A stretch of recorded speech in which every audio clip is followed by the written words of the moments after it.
All right. Well, I'm going by the clock on the wall here. Thank you, everybody, for being here today. I am Rich Eisen. I'm the editor-in-chief here at Capital Weekly. Appreciate you all being here. For our second panel today on our conference here on our ongoing insurance crisis in the state of California, I'm going to turn it over to my friend and colleague, Dan Moraine, who will then take introductions and everything on his broad shoulders. But we're thrilled to have Dan with us. If you've spent more than 5 minutes around the California Capitol in the last 40 years, you know that Dan is one of our most esteemed journalistic colleagues here. So what else could I say about Dan Moraine, you've been everywhere and done everything. So ladies and gentlemen. Hardly, and I'm certainly no expert on there. And I'm certainly no expert on fires or wildfires, though I've covered them. And but this panel is amazing for several reasons. But one is that they've all experienced fire in a very real way. So the first speaker, county supervisor, you can read. Excuse me. You can read their bios in the pamphlet, but. Experienced the Tubbs fire. You experienced the Altadena fire and you're still displaced. You were part of the Oakland fire exodus, right? Diaspora. And you worked for CAL FIRE. So we have a group who really understands this, and also from an academic and political side.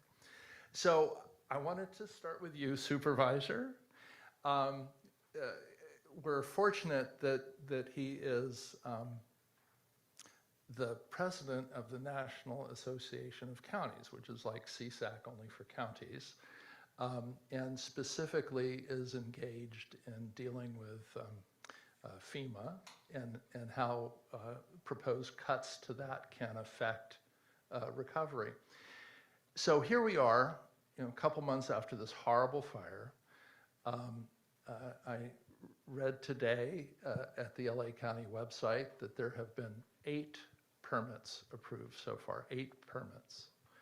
So tell me, James, what's in store for Los Angeles as we watch it rebuild?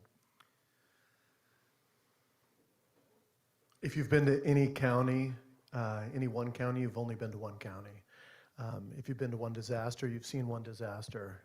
And at the same time, the threads of the resonance of lessons learned or lost and changing circumstances, and yet pass forward are, there is alignment, and so you can forecast. I appreciate the opportunity to be here with the other panelists and for this forum. I oftentimes tell people that after 10 years in office at the county and the president of the California counties, now the president of the national counties, the only thing that really pisses me off in this world is strongly held, lightly informed opinions. Strongly held, lightly informed opinions. And I want to thank you for diving deep here because there's an absolute insatiable need to find villains and attack everybody. And if you're really talking what you saw recently with Amy Bach and United Policyholders, with Rex Frazier, with PIF and others, I mean, we have worked for a decade. We have had 9 presidentially declared disasters in Sonoma County in the last 10 years, and then some. And so the Tubbs fire in my district, 5,000 homes burned down, creating block captain networks, PG&E settlements, FEMA reimbursements, public assistance, individual assistance, flyouts to figure out community development block grant, disaster response recovery plans, right? So I really appreciate to give a macro perspective on some of these things and as deep as you want to go. But I'll just say that the first thing is that there's, after this kind of an event, this kind of a catastrophic event, these wind-driven events, these true disasters, not fires. I mean, just let's remember these are windstorms, and I think that's a problem because everybody thinks that because there's firefighters that we can fight these kinds of wind fires. That would be the equivalent of having a hurricane fighter or a tornado fighter. We don't have those because when it changes from a event, a natural event to a catastrophic event, it's very different. Rex was mentioning in the Kincaid fire, we had modeling, we had other things. It's a tale of two fires. We were able to evacuate 40% of our population. 40% of our population, which created another disaster. But that by doing that, we lost hundreds as opposed to thousands in 2019 after what we learned in 2017. So just really specific to kind of the point you brought up, there are individuals who are fire survivors who really rush to get their permit. And I say rush because they are driven. It is, and anybody who loses what I've learned with the family members who have lost homes, with us being evacuated, but God bless my not losing my home, evacuated multiple times, is that everybody processes the 7 stages of grief differently. This is what survivors have taught me. This is not just my observation. And that some people everybody finds something different to pivot and to anchor onto. So for some individuals, it's I want to get my permit as quickly as possible. For others, it's I'm going to spend hundreds of hours on learning insurance and becoming an expert on insurance. For others, it's I'm going to really become the person who learns how to who get involved in a fire safe council so that my lessons are never, so everybody has a fire within themselves, pun intended, that gets driven. So the early permits are really from those individuals who are going after it. After that, insurance starts to really take hold. Some people start to settle early. Other people go into 2+ years. They go into litigation. They work with United policyholders and others. They go through all kinds of different processes, but they have to really know what's going on before they start to commit further funds. So you have this balloon of permits that come in. When those come in, you have to be ready to process them not as normal work. So what we did in Sonoma County is we created an outsourced permit resilience center that was, so like for instance, you and I said, there's 10 million people in LA County, right? So 9,950,000 of them are not directly impacted. So you keep that into a permit area and then you create a streamlined approach where people you're not holding them back with normal operating. So that is really what's happening. So you will see this go through the process, but there's still lots out there. Most of the lots, when I toured it with Supervisor Catherine Barger in the Eaton fire, you have the sign off on the lots so that people can actually kind of foresee what they're doing. But a lot of people, they get permits, but then they don't want to build because they don't want to live in a construction zone at the same time.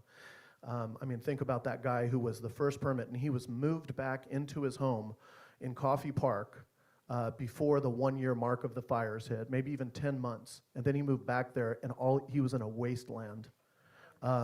So tell me, Supervisor, what does it look like today for those of us who haven't been out to Coffey Park? Yeah. Well, I think firstly, if you look at Coffey Park, our Coffey Park also was at a time, and Rex Frazier also talked about 2017, and then 2018 was when the Butte fire hit right after us. You go back to Coffey Park, and it's hard to see that there was a fire there. It's much more eclectic than it ever was because everybody became a home builder. You know, these aren't track houses anymore. So they're very different. And the other thing that you'll see is that, like, as my cousin, who I'm very close to, who was a big leader in the Coffee Strong movement, is that there's more heart in that area than there ever was before because they banded together and leaned on each other, which is beautiful. But then also, for the first time, he's also saying, like, when they hold community events, they finally don't talk about the fire, which is cool. I will just say that I told you, and I'll just take 10 seconds to say it. The other side of Highway 101, my district that is not within Santa Rosa, but is in the unincorporated, that's Larkfield, Mark West, Wickiup. That's really cool because we have built back better there. There's sewers where there wasn't sewer. There's parks where there weren't parks. We have 2 parks that we put in. Sidewalks where there weren't sidewalks, because this was an area that developers, by and large, with a laissez-faire county 20, 30, 40, 50 years ago, just kind of speckled development without a plan. And that's been fun to do. All right. Well, very, very interesting. Well, so Nancy, Professor, you lived through the Oakland Hills fire. you evacuated. I am interested to know how long it took you to sort of gain equilibrium again. But then I've got a three-part question. What's the average age of a home in California? What would a conservative estimate be to mitigate for fire? And how would your average homeowner, your basic homeowner, how would I, is basically what I want to know, pay for that? So those are hard questions, and I will attempt to answer them. In terms of the 1991 fire and sort of where people choose to spend their time after the fires, my experience was very similar to what you're talking about in Sonoma. In Oakland, the effort was to solve problems. Like, what do we do to solve problems so this does not happen again? And people became very creative, and my comments today are going to be along those lines, maybe broader, of how do we actually not have these devastating fires. And in my fire, a battalion chief was literally killed ahead of my husband and I. We were in our car in this hurricane of fire when the utility pole came down on top of him. And then getting out of my fire, there was a police officer, Grabinski, who you see the best and worst because you're driving through a hurricane of fire in a mountain road that's only a car and a half width because of how things were platted before the fire. And people do silly things, stupid things, or are very careful. And what he tried to do was to calm people down. And unfortunately, people hit trees, people came off the roads, people were hysterical, and he tried to keep calm. But he too, unfortunately, died. I mean, people die in these fires trying to save us. And I think the message here is that we need to take this seriously and be creative to solve problems. So I moved close out of the fire. And the first thing that we did, given what I saw in the Oakland Hills, I did not grow up in California, so I was not used to seeing houses burned to the ground with people in them. We organized 120 homes. We taxed ourselves to put in new water mains that actually had water pressure. This sounds very much like Pacific Palisades. We put in new water mains that were not totally invaded by trees so that we could run the fire hoses and run the fire hydrants. And the second thing we did is we undergrounded all the wooden telephone poles with the transformers that explode in these fires and come raining down on people's heads and kill them. And we just paid off those bonds last month. What was the price tag, home by home, in this area? It was less than $500 a year on our property tax. This is totally doable. And we now have policies in California under Mello-Roos that make this easier to do. And drive through your neighborhood, so many of them are older neighborhoods, now answers to your questions. The average roof in California, the average home, is 47 years old. I have these data. I run a research institute at Cal. And the average roof, I also know when homes are remodeled, the average roof is 47 years too. Even a 47-year-old roof will not live through one of these fires. So we have a very old housing stock. I work primarily on the mortgage markets and bond markets. And those markets, as to Rex's points, are all about probabilities. That's their actuarial models. And this home insurance is really for the bank. Most people have mortgages. More than 60% of homeowners in California have a mortgage, and PNC insurance is required. And that's another opportunity that I think we really could focus on, is that much of this is for the banks. And we need to incentivize the banks to think more creatively about helping the answer to your second question, which is how much does it cost to do the retrofitting that Rex laid out? So 5 items, sounds easy: a new roof, double pane glass, defensible space, cutting your tree limbs up to 8 feet. I don't know how many of you have tried to cut down a tree in California recently. It could be $1,000, $2,000, depending on the sound of the tree. You add up these costs, and there's a minimum and a maximum to the current building code. We're talking about something between $30,000 and $70,000.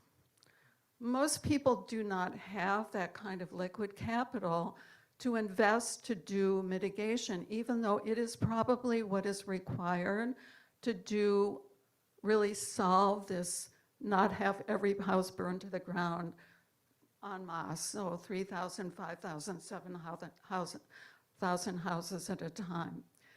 What we can do, though, and what we're working on now, we have a big initiative right now, is develop a second loan market to help people do mitigation. And it can be designed in 2 ways. A, get the banks to work with us. We are actually finding the banks are quite open to this because we use machine learning and we scale this market. It's a huge market.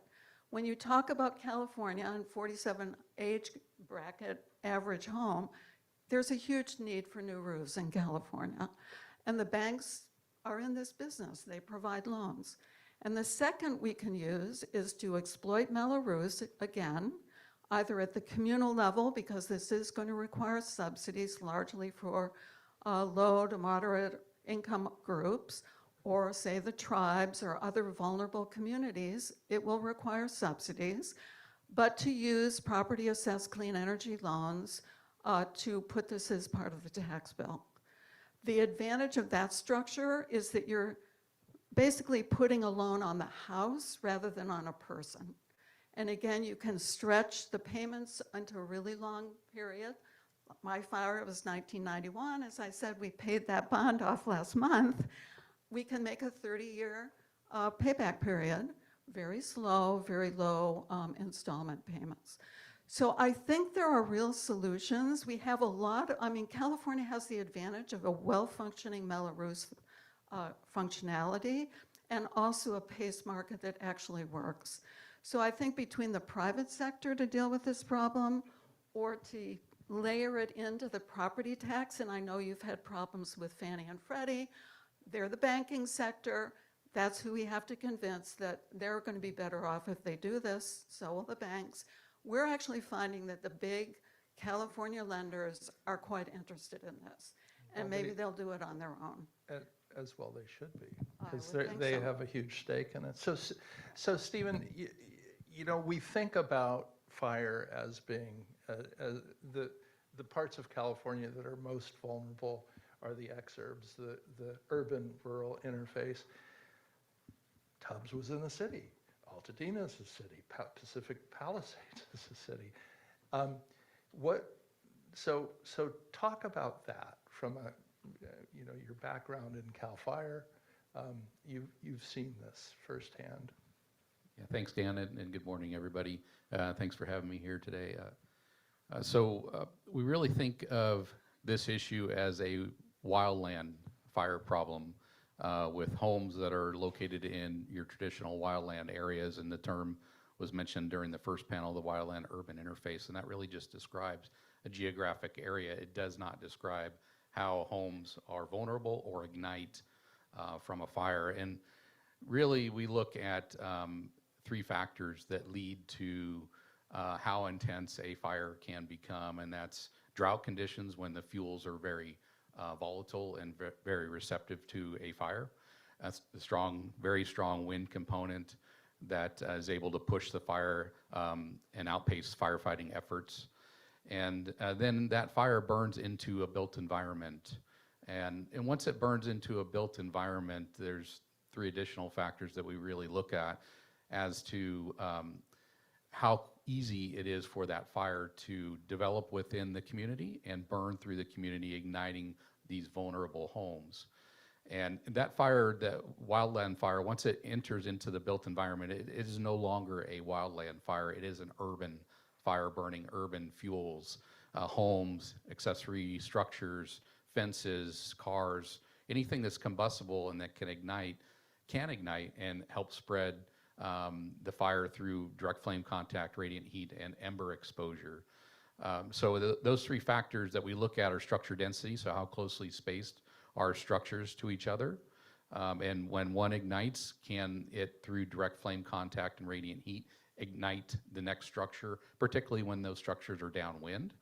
And then the connectivity of fuels. So how can a fire burn from one house that ignited when maybe the spacing between houses is a greater distance, get from that house to like a shed to a fence, and then that fence connects directly to the side of the house, igniting the next structure in line. So the connectivity of fuels or the pathways that the fire can take to spread. And then the last component is the building materials that the home is made out of. And when you have homes made of very vulnerable or combustible materials, then they're very easily ignited by these very high intensity fires. And so wildfire is also unlike the other perils, where when it enters into the community and it ignites homes, it's making the fire stronger. Unlike a hurricane, when a roof blows off of a home, it's not making the hurricane stronger. And also, if I don't do any mitigation action to my home, but my neighbor does do a lot of good things, in fact, maybe all the right things, but we are closely spaced with each other, I can have my home ignite because I didn't do anything, which then can in turn ignite my neighbor's home and continue that process. So when we have homes ignite, they are contributing to the spread of the fire within the community. Likewise, when a home does not ignite, it can act as somewhat of a barrier to help protect homes that are downwind from it, from the spread of the fire in that area. Well, I'm sure you're a good neighbor, and I'm sure you will make sure that Nancy's home doesn't burn. So Kelsey, you're an attorney. You were displaced by the Altadena fire. Tell me what, from the homeowner, from the victim standpoint in Altadena, what's going on? Do you see any kind of an end in sight? No, I don't. So my name's Kelsey Zamet. Thank you for having me. I'm born and raised in Altadena. My parents bought that home in 1980, and I moved in with my two young daughters and my husband in 2018. And we knew that we lived in a moderate risk area because we are in the foothills. And there was a fire in 1993. I remember my father with a garden hose helping neighbors fight, but it was not coupled with 80-mile-an-hour winds. And that's what we dealt with that night. And it was exactly that. It was a hurricane of fire, and the embers were uncontrollable. Did I ever, in a million years, as a sophisticated consumer and lawyer, think my house was at risk? Never. I thought maybe homes a little bit further north, needed to take some of these precautions with newer roofs and be really careful about chaparral and foliage around their homes. And we all woke up the next day, and the commercial corridor of Altadena had burned. Middle schools had burned. It was unimaginable, and I think really we're all still in denial. The community is in total traumatic grief and PTSD actively still. My first response was to work. I just worked nonstop, day in, day out. So I am a complex litigator by trade, and I am going after Edison, and that's part of my 7 stages of grief. But I think that the risks that we're all talking about here, as someone from the community, we're just not talking about these things or thinking about these things or aware of these things at the level at which they really are present in our day-to-day.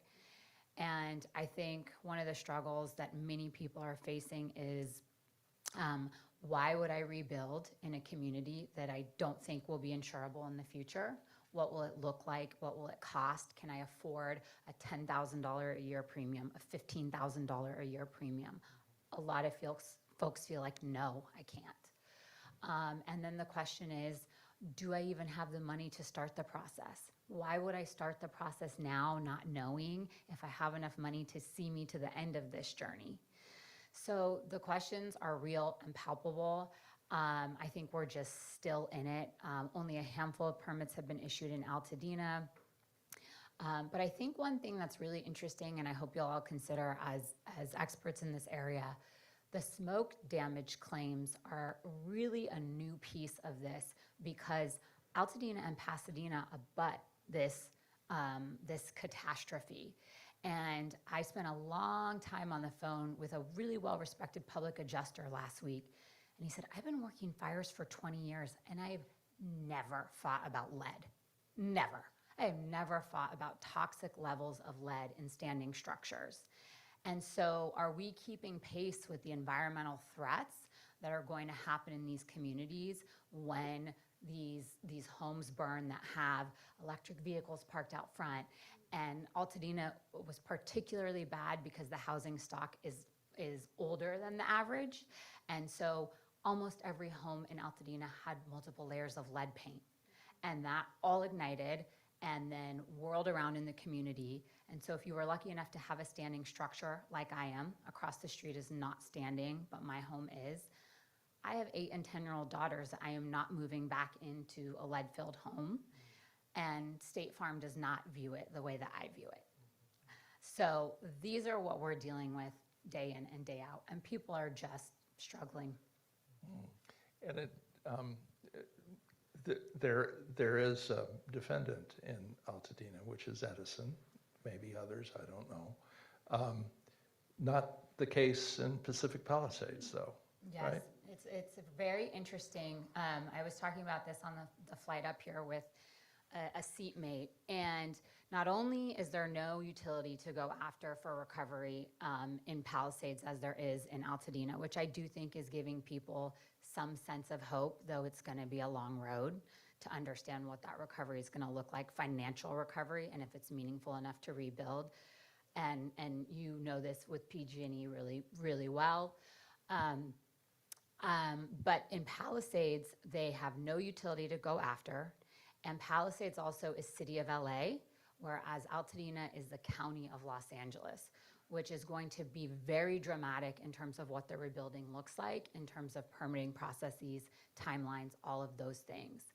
So the folks in Palisades, unfortunately, because if you are underinsured and you need to try to make up a delta to rebuild, and there is no defendant to go after to help you do that, that's going to be a really big challenge in that community. So this was all pretty predictable, Nancy. Nancy did a paper that showed the top 120 zip codes that are most vulnerable in California. The top 2 were La Cañada, Flint Ridge, and Santa Barbara, but on down the list in the top 20 were Altadena and Pacific Palisades. Mm-hmm. So how did you know that? How were you able to show that? So again, it goes back to our universities. We're in a university environment here. And what's going on the campuses and the kind of data we're meticulously collecting. Again, as I said, I work on the mortgage markets. We survived the 2008 crisis. How did we do that? We built risk models. So I was part of the infrastructure that built the risk part of Dodd-Frank, the stress tests. We built risk models so that we knew how the banks were risk managing. And that's why when the repo markets failed in March of 2020, we didn't have another 2008, because we had models that anticipated what those risks would be. So that was something that I found quite curious about the way insurance is regulated in the state of California.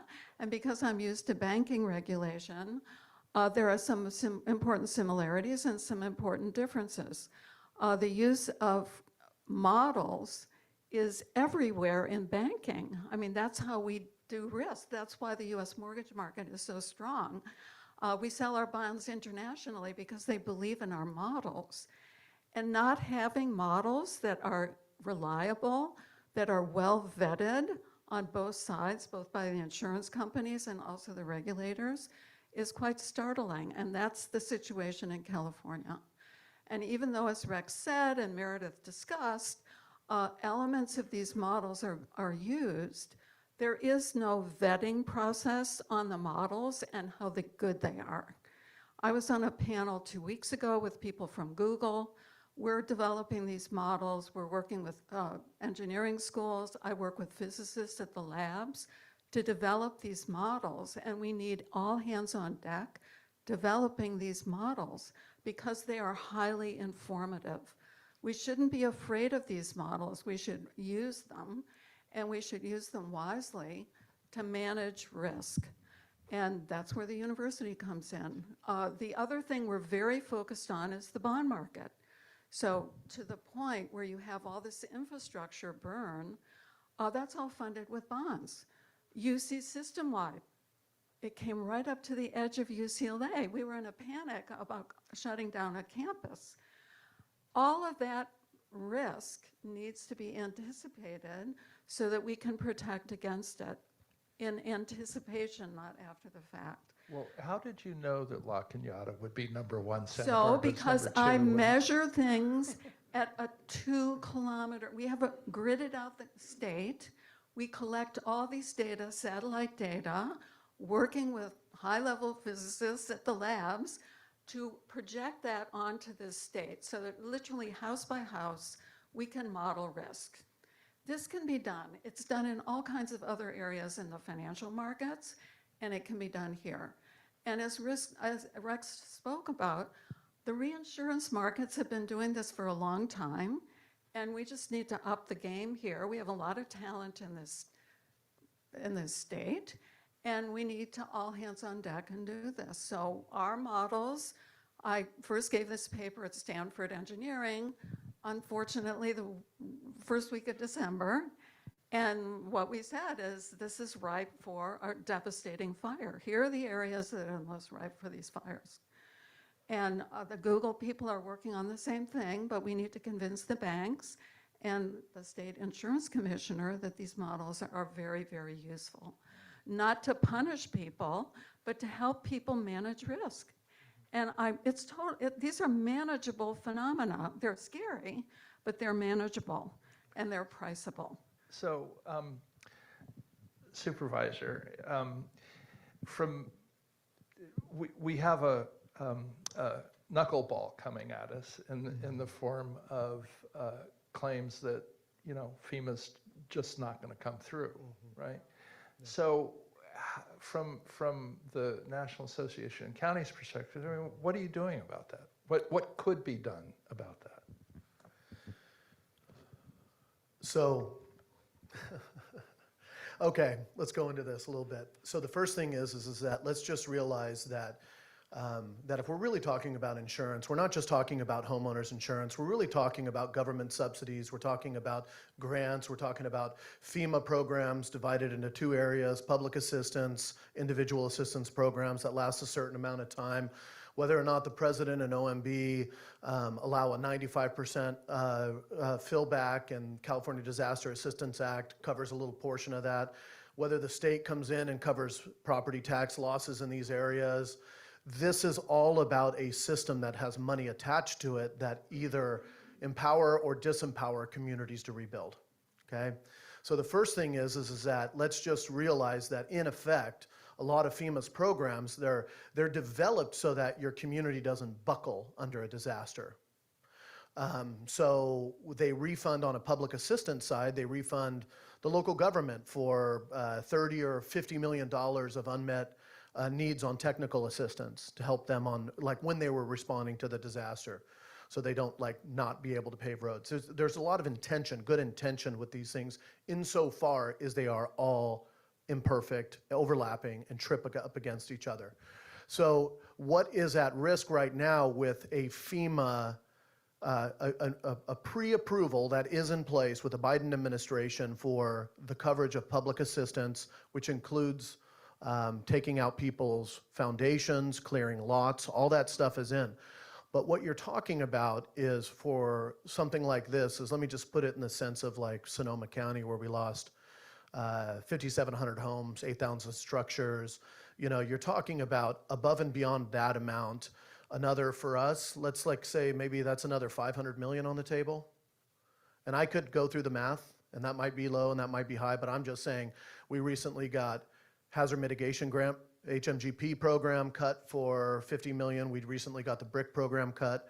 So what are we doing with national counties? Well, I created a bipartisan basically task force that is seated with people specifically who are in areas that can speak to people in Congress, not just Democrats, but Republicans, key Republicans, folks in Louisiana with Scalise and others, and we are actively opposing the efforts on the executive orders to get out of the business of FEMA. So that is what is at stake right now. So if you look at the president's executive orders that have come out on FEMA, it has a nice set of words that say these should be the state and local responsibility. It is a cost shift, and there is nobody else who will carry up that cost. So it is the federal government intending and intoning to get out of the disaster management game. And it is very dangerous. So we are actively politically identifying people in specific states, swing states, all these other things to keep FEMA viable, even as it needs to be reformed. Absolutely. I was on the FEMA National Advisory Council. There's no appointee to it. I was on the Resilient America Roundtable with the National Academies of Science. We do all this work, all this modeling, but if you're choosing to get out of the game and not take modeling and not do science and not do all this other stuff, then you're failing communities.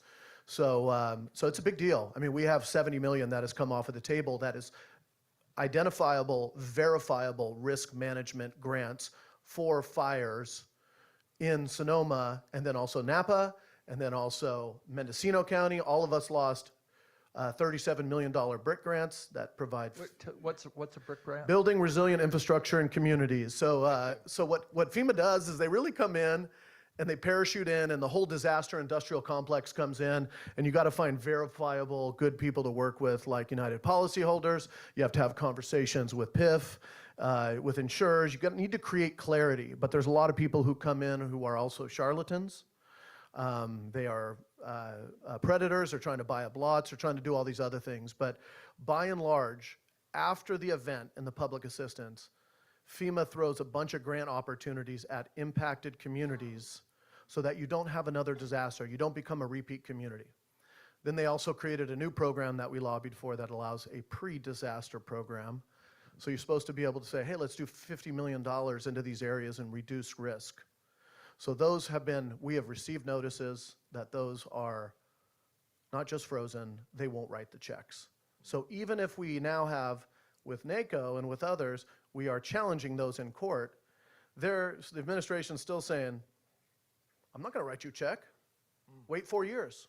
So your program's dead. So those programs were set to fund our home hardening project, SoCo Adapts, $5,000 rebates for every single person, connected to our PACE program that would put the rest of it, if it's $30,000, onto a lien. We have spent hundreds of hours, great partnership with the insurers too. Rex sat at a table of all the insurers who said they would underwrite if we met mitigation standards. We were this close, but then also this catastrophe. I want to say one other thing is that it's really difficult on a granular level to say this, but you have to look at your constituents and say, me included, we don't have a divine right to living in high-risk areas and having cheap insurance. Before 2017, I paid $2,000 for a premium. At this point, I still am blessed to have insurance, and I pay $5,000 to $6,000. My neighbors lost their insurance. They're paying $15,000 for less coverage than I pay $5,000 for. I would rather pay $5,000. This sucks because you have to say this is not about affordability, this is about availability. But I would way rather pay $5,000 and have a full homeowners policy than pay $15,000 like my neighbors do and have a hodgepodge of 4 policies that don't cover what I have. That is what's happening with this whole implementation of what's going on. So I did want to ask the audience if I don't know if that's helpful. Yeah, I mean, to me, it sounds like a mess. We could go So- anywhere Yeah, with this. but I wanted to see if anybody in the audience has a question. Hang on, if you do. Yeah. All right, there you go. Thank you. I'm curious, Kelsey, really appreciate that you made the trip up and we've been working with some of your other people in your network. There seems to be a bit of a push and pull going on with, we know it's really important for people to rebuild resilient, but people feel like, well, I'm already underinsured. How do I pay for the da-da-da? And then there's a lot of pressure being put by some camps on the county to like expedite permits. And you heard Supervisor Gore say, like, really don't want people rushing in making decisions. You want them to be thoughtful. So what do you see as coming out of this sort of this conflict between people who say, get out of the way so I can rebuild, versus like the county saying, sorry, we have to have these building codes, we're going to enforce them, and that's how it's going to be? I think that we kind of have to honor both voices, right? We want to rebuild this community so that people have a healthy place to live. And we need the housing stock, right? It's a vulnerable area, but we are adjacent to LA, and all of these folks work in the greater Southern California market. So we can't just say, that's a dangerous area, we're not gonna rebuild. We have to be able to rebuild there. There are people, yes, that wanna rebuild and get back in right away. There are many who are saying, I'm gonna sit back, sit tight, and wait. I'm going to wait 2 years. I'm going to wait 3 years. I'm going to see what the infrastructure reimagining looks like. Will we really be able to underground lines and make it safer? What will all of this look like? But I think that the real problem right now is that there are so many in our community that had no insurance at all because it was multi-generational living situations and homes, so they weren't required to have it. There are so many in our community that are dramatically underinsured, me included. I'm a sophisticated consumer. My house actually went through a house fire in 2007. I went out and got as much possible coverage as I could. Was it affordable? Yes, it was relatively affordable. I maxed out. I'm 50% underinsured had I lost my house. And that is the story of Altadena. Everybody is underinsured. And so how can we figure out how to be able to afford to do this? And the community thinks FEMA is going to be zero, honestly. The community thinks FEMA is not coming through at all. And so, the other problem is getting our claims paid timely. That's all over the place, the response from the insurers. Each company is handling it differently. Some of the responses, I think, are pretty seamless and fairly painless in a really tough time. And some, it is a battle royale to get what you feel like you're entitled to under the policy that you paid for a long time. And in your time of need, the insurance company is not there for you. Do you have a view of that, Stephen? What the question about the future and FEMA? From a CAL FIRE standpoint, could you have imagined that FEMA would not come through? Well, going back to my CAL FIRE days, we were standing up a new program in partnership with Cal OES called the California Wildfire Mitigation Program. And part of that is leveraging FEMA Hazard Mitigation Grant Program funds to make the California dollars go much further. And without those dollars, the state's going to have to look at other options of how they can fund this program into the future, because we know that mitigation actions work. We know that the science is sound behind these actions. We've seen them in our post-fire analysis that when homeowners take these steps, that it dramatically increases the survivability, and hopefully that translates to the insurability side of their home from these high-intensity fires. So we have time for another question. If you have a question, get my attention, I'll come over. Yes, no? Anybody? Well, Right here. Never turned down a free microphone. I was going to address this to Kelsey, but since you got the previous question, I'll address it to the whole panel. What can the state, and specifically the state legislature, do to not just help the communities that have already been impacted, but to prevent future communities from falling victim to these types of fires? Well, so that's a huge question. Um, and it's two questions. What do you think, Supervisor? Well, I think the reality of what the first thing is what's happening with FEMA is we have to open up and look at the California Disaster Assistance Act and just really have a fresh look at what it provides and what it doesn't provide. Everything does, every study shows that at least $1 in mitigation is worth $6+ in impact later. The problem is that there's not enough money to pay for mitigation, and yet at the same time it has to happen. So I think the CDAA, especially with reimagining of FEMA that's going to go on and seeing where that happens with this administration, is going to be a big deal. So if I'm saying like a practical thing as opposed to an aspirational thing.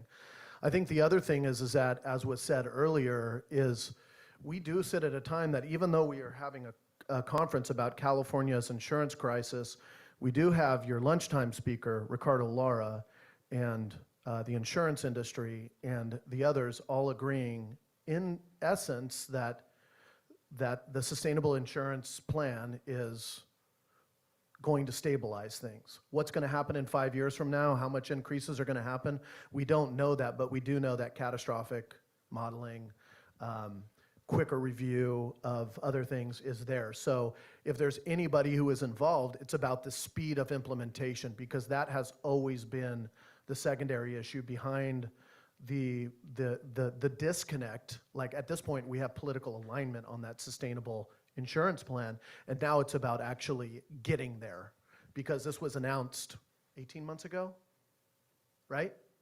And we're still, so what do we need to do? Do we need to put another prop on the ballot to counteract Prop 103? Is there going to be a bunch of money? Is there not? Blah, blah, blah. Those are two things that I would say are germane. Thank you. Sounds like maybe a tax coming. Stephen, did you have a? Yeah, just one added point there is not for the legislature to create additional programs. We already have, I mentioned previously, the California Wildfire Mitigation Program that looks to retrofit homes and create defensible space around these vulnerable homes. And so fund those programs that we already have. We don't need to create additional layers of government, additional programs. And then fund those. We were receiving a lot of funding through Prop 4, the climate bond, for defensible space work and home hardening work, but more is going to be needed. Go ahead. Yeah. The greatest increase in risk happens because of avoidance of risk. The fact that there is so much liability with doing mitigation work, and we all do know, and I'm a fan of great plaintiff lawyers and other cases, but we have to acknowledge that it is hard to do good work because we make it so perfect. The vegetation management plans, the vegetation, the VMT programs, the having to go and do a community-wide EIR on every once again, let's realize that we don't even have, what do they call them, like good citizen laws, where like if you go and save somebody from driving into a flood, like you can be litigated based off of that. So I'm just saying that this is more of a practicality, is that if you're doing prescribed burning and you need to have, like for instance, we started to do a bunch. We have a good fire alliance. We're doing prescribed burning with landowners all over the place. But for us to train people and for them to get the permits, first of all, to do it is a huge lift. Secondly, we don't want to go and do a big one without having cover. So Cal Fire and our battalion chiefs come out, and at first they kind of just help out to make sure, hey, if this prescribed fire pops a little bit, we're the professionals, you're the landowner, we're going to get your back.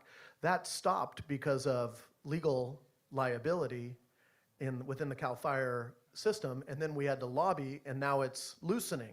So we have a way better partnership with Cal Fire and our locals on doing that. But I just think everybody needs to realize, like you said, not a new program, is that we have things so tight for you to take action, and there's so much liability for you to reduce risk that we don't reduce risk. Okay, well, so we've run out of time. Kelsey, Nancy, Stephen. Actually, no, we have Oh, another 10 minutes. oh, fabulous, fabulous. And I do have a question, Okay, actually. is there another question here? So I do have a question. This is really, I think, for Steve. I know IBHS does a lot of studies about mitigation of risk. And as has been mentioned multiple times today, these really are wind events as much or more than they are fire events. And I'm wondering if there's anything you can talk about that may be important going forward as far as mitigating the wind component of these fires and what people may be able to do that maybe wasn't something that was on the table or that people were paying that much attention to because this hasn't been such an issue in the past. Yeah, wind is absolutely the biggest driver of extreme wildfire events and structure loss. It's the less than 1% of the fires that lead to over 95% of structure loss that we experience. So it comes down to that systems-based approach. I think it was mentioned earlier that you can't just do one or two things and then expect that your home you've driven down the risk enough that it will withstand these extreme events that are wind-driven. You have to do it all with making the home itself more resilient through the use of better materials, as well as reducing the exposure of combustible items that surround the house that could ignite and then in turn ignite the house. So it's that systems-based approach. So Nancy, in your paper, you write about wind. Wind is huge. What is this? Wind is huge. And so there are kind of two classes of model. One has to do, it's called the fluid dynamics of what he's speaking about is how these wind events turn into hurricanes. And a lot of that has to do with topography and obviously things like vegetation. But California has a unique topography. And so the Diablo winds and the Santa Ana winds are very, very different in their inherent behaviors and how they interact with the topography. And that's how we can forecast this. We can't forecast the wind, but that's a much bigger problem, and that has to do with max temperature. And that's all coming from the Nevada Basin. But in the last 2 years, just in the last 2 years, there's been a 0.3 degrees centigrade increase in max temperature each year. And right now, science doesn't know why. I mean, it could be that we're not radiating, we don't have a part of it may be that the pollution in China has reduced, and so we're not reflecting solar energy back into space to the degree we used to. But it also may be just have been El Nino. We had a very strong El Nino, which is a global situation, and that's a big problem for insurance because we handle insurance with diversification. And this is now affecting the planet at large. But for us, it really is all about the Nevada Basin and max temperature. And the interaction between that and topographies, including Pacific Palisades and Malibu and La Cañada, and frankly, the Oakland Hills, of just how the hills are shaped and how it enables these wind tunnels from the Nevada Basin. And they're very hard to predict. Did you have something on that, James? Well, I just love, I mean, it's crazy when somebody can tell you what you see, like the blowtorch coming through the mountains, and then all of a sudden, you know, I mean, everyone talks about these city fires, but really they start, it's like a fire you set in your house. I'm talking about in your fireplace. You're like, you start with paper and a match, then you put kindling. And so as these fires in our areas, they're coming through the hills, and then the wind is just throwing these ember storms miles ahead and up. And then these tornadoes are flipping. Like, you go through these places and you're like, why is there a garage door 30 feet up in a tree, right? The funnels, and then you realize, like, when you talk to, like, I've been out in these events with fire captains and others, and the only thing they can do when those kind of events is evacuate everybody and do once they get life safety, then they can do structure protection. If they go up to somebody's structure, like, I know many people who are pissed because they tell me, I was there, I was defending, they drove up and they could have helped me save my house, but they turned around. If you talk to the firefighters when they show up, they're like, He didn't do the work. I showed up, his house, he thought I could save his house. His house is gone, right? It's on fire. Like, I can't, I need to go defend. It's a risk-based analysis. So much, I mean, it's just, like, as you say, though, is that the Nevada, like, we had the Tubbs fire in our hazard mitigation plan. We had that fire in 1964. It was called the Hanley Fire. It just went, instead of it taking 3 days to go from Napa to the core of Santa Rosa, it took 6 hours because of the wind, right? And same with the Oakland Hills fire. It had burned those same streets 3 times since 1960. So we can. How much time did you have? How much warning did you have? We And had I have zero. the same question We had for, 0 warning. Yeah, Because we were Kelsey. up high. There was no evidence of fire whatsoever. There were no professionals there whatsoever. There had been a fire the day before. All of these are created by humans. I mean, the ignition events are usually stupid things that people do. In the case of the Oakland Hills fire, it was a hibachi in the grass to cook lunch. I mean, ridiculous. But there were a lot of Monterey pines up there, and they drop their needles when they're stressed, and so it buried the fire. And then you get the wind event, and it reignited all of that. So there was no advance warning whatsoever. I mean, people were fleeing because they didn't know. They literally opened the door of their house, and they were on fire. That's how fast this moves, especially up in the hills, which are basically urban areas. This isn't a forest. This is right behind the university. So I do think that we have work to do, but that's why we have universities. And I think creatively, I know FEMA's a disaster, but we have a lot of talent in this state, and we have big banking industry, and they care a lot about keeping dollar-based banking working, and we need to work together. I have a question over here. Go ahead. You all have talked a lot about, of course, the intersection of government and some of you have very personal experience with fire. All of you have very personal experience. I'm just curious. You've noted multiple fires in your area. I think people are still, of course, recovering from, what happened in LA. What do you feel about the mindset of the communities? Do you think people are actually finally starting to understand the level of risk that they face, regardless of where they live here in this state, to events like this? So I teach MBA statistics, and no, they do not. I mean, they're very hard to understand because they're low. I mean, when you say, well, what's the statistic? What's the probability that this house burns? It's like 0.0005 on a given day. It's essentially 0. And people don't understand that. But we have to help them understand that some of the areas, unless they do active things that are being described here, then when these events happen, they are at very significant risk. And I think that is helping people understand what this all means, what their neighborhood looks like, and what that means objectively if they are in a fire. But they don't. Statistics are complicated to teach, and they're not well understood by most people. Well, math is hard, Stephen. And most people can't envision themselves as being in that scenario. That's somebody else's problem. That happens over there. That happens in the wildland urban interface out in the forest area. It's never going to happen in my community. But it really just takes that one bad day where you get the alignment of drought conditions and a very strong wind, like we had in LA on when those fires started, that pushes that ignition, that fire, into the built environment, and then really, again, it stops being that wildland fire and transitions to that urban conflagration.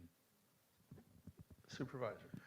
I am, one of the things that I am not famous but infamous for in my community is that an editorial that ran that said, Supervisor Gore should not speak down to his constituents. And no politician ever wants to see an editorial like that written about you.